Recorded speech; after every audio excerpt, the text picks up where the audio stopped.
So your vanilla gift card is acting up and throwing a system error. Let's get that sorted.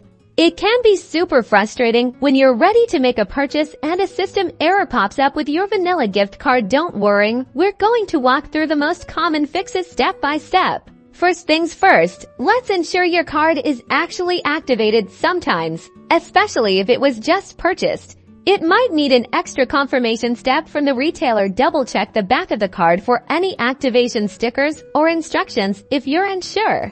The packaging or your receipt often has activation details. Next, consider the PIN. Vanilla gift cards can sometimes be used with a PIN, or sometimes they require a signature. If you're entering a PIN and it's erroring, try proceeding without one or opting for a signature if the terminal allows. Conversely, if you're prompted for a signature and you think it needs a PIN, this might be the culprit.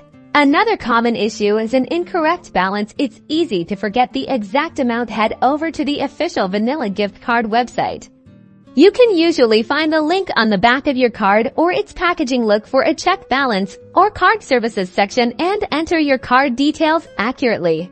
Make sure you're entering the card number, expiration date, and the security code, often a 3 or 4-digit number on the back, correctly. A typo in any of these fields can trigger a system error.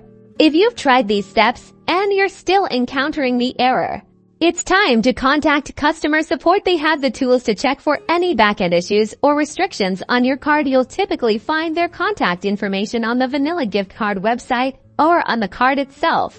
With these troubleshooting steps, you should be well on your way to getting your vanilla gift card working smoothly. Happy shopping! #gift card help #vanilla gift card.